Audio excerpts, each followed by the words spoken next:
I just remember that everyone would just say that Imogen was sick and that she would just go to the hospital and then she would stay there for a bit and then she'd get better.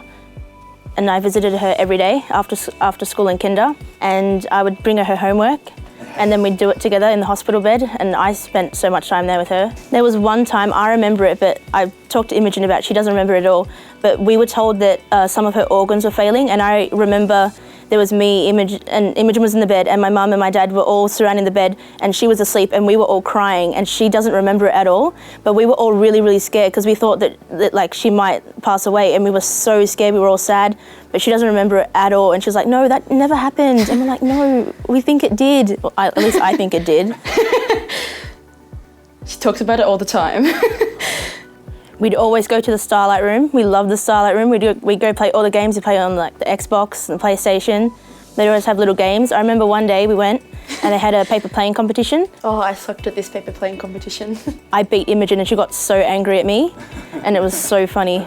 I was so happy because that meant that I get to go to school with my sister again. We get to go do everything together. We could go take the dog for a walk. We could do everything together. Like nothing had changed. Like nothing could stop us now. We were going to be together forever.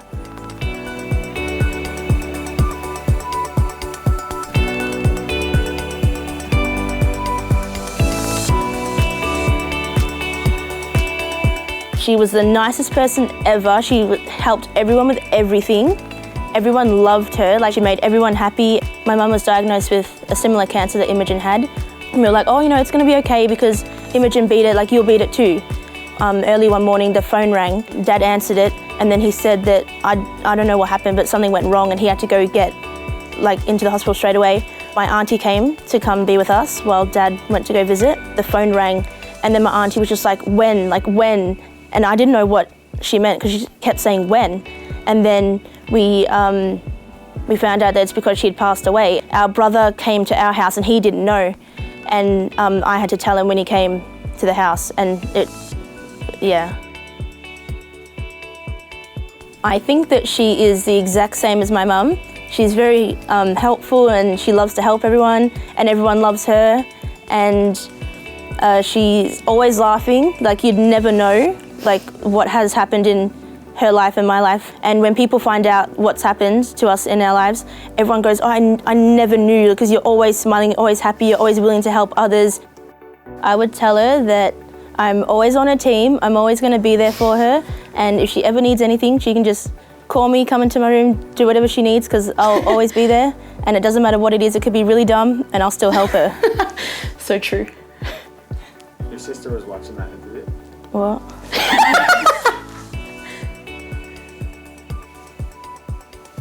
I was watching her and I'm like, don't say anything bad. Like Tennille, I don't have a lot of memories, but there's one, and I remember it so vividly. I had just lost all of my hair, so I was bald completely, and we were at like McDonald's or some like fast food restaurant, and I was getting like a Happy Meal with like the toy, and the lady behind the counter, she was like frantically looking for a toy, and then she came out and she went straight up to me and she said, oh, I can't find any boys' toys. Can you have a girl toy? Like, is that okay?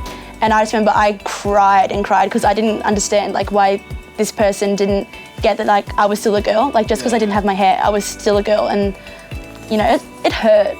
Yeah. For CanTeen, like I think it's such a good like support system because like I've met so many awesome people that I talk to on a daily basis from CanTeen, like on Snapchat and stuff, have like streaks with them.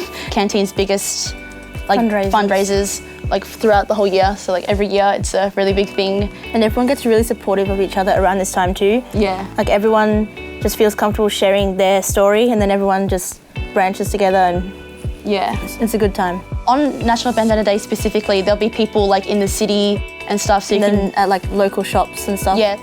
You're on my team. Thank you.